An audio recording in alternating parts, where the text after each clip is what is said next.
আমরা বান্ধবী 3 জন ঠিক করলাম যে ঢাকার কাছাকাছি কোনো একটা রিসোর্টে ঘুরে আসব। চলে গেলাম রাজেন্দ্রপুর ইকো রিসোর্ট। এটা গাজীপুরে অবস্থিত এবং খুব সুন্দর একটা রিসোর্ট। খুব সকালবেলা রওনা দিয়ে চলে আসলাম 2 ঘন্টার মধ্যে রিসোর্ট।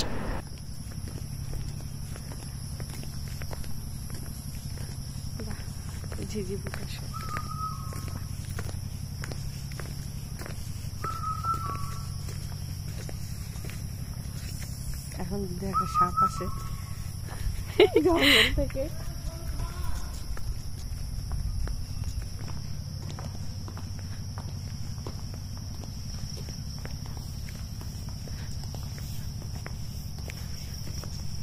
অনেক ভালো লাগছে, পাহাড়ের ইয়ে তো।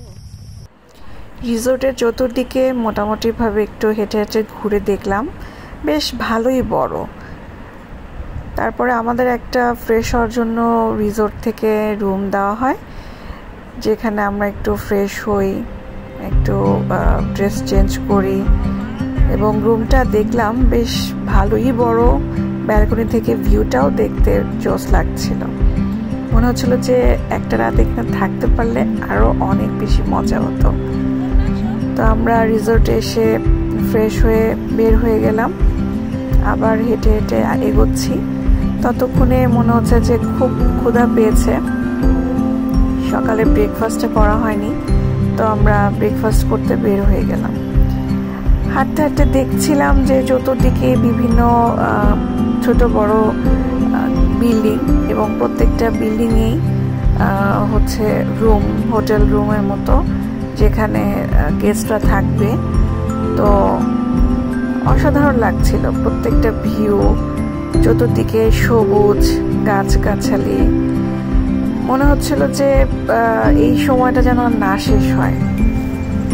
এত সুন্দর লজ্জাবতী গাছ দেখে আসলে লোভ সামলাতে পারলাম না, একটা ছোট শর্ট ভিডিও করে রাখলাম লজ্জাবতী গাছে। আমরা ব্রেকফাস্ট করা শেষ হয়ে গিয়েছে। আমরা চিন্তা করলাম যে এখন একটু সুইমিং পুলে যাওয়া যায়, তো সুইমিং পুলের দিকে গেলাম।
বুফে দুপুরে লাঞ্চ শেষ করলাম।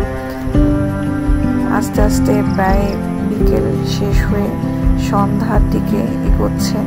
সময় যে কিভাবে চলে গেল টেরই পেলাম না। মনে হচ্ছিল যে আরেকটা দিন বা আরেকটা রাত থাকতে পারলে ভালো লাগতো, রাতের সৌন্দর্যটাও দেখা যেত। তো এখন বাড়ি ফেরার পালা, সুতরাং চলে তো যেতেই হবে। রিসোর্টকে বিদায় দিলাম। আমরা 3 ফ্রেন্ড মিলে রওনা দিয়ে দিলাম এবং মনে হচ্ছিল যে এভাবে আমরা ফ্রেন্ডরা মিলে প্রায় এরকম ঘুরতে যেতে পারি, তাহলে সময়টা অনেক সুন্দর কাটে। এবং যারা আপনারা ফ্রেন্ডরা আছেন তারাও কিন্তু এরকম প্ল্যান করে বের হয়ে যেতে পারেন ডে ট্যুরের জন্য, বা যদি সম্ভব হয় নাইট ট্যুরও থাকতে পারেন। আসলে কর্মব্যস্ততার জীবনে একটু সময় যদি নিজেদেরকে দেওয়া যায় তাহলে মন কিন্তু অনেকটাই ভালো হয়ে যায়। চলে আসতে আসতে দেখছিলাম সেই সৌন্দর্য, সবুজে ঘেরা বন জঙ্গলের মধ্য দিয়ে আমাদের গাড়িটা চলে আসছিল এবং সেইটা দেখতে দেখতে মনে হচ্ছে যে আর ঢাকায় আসতে ইচ্ছা করছিল না। এই সৌন্দর্যটাই যেন দেখতে থাকি। যাই হোক, অনেক সুন্দর একটা দিন কাটালাম আজকে, আলহামদুলিল্লাহ।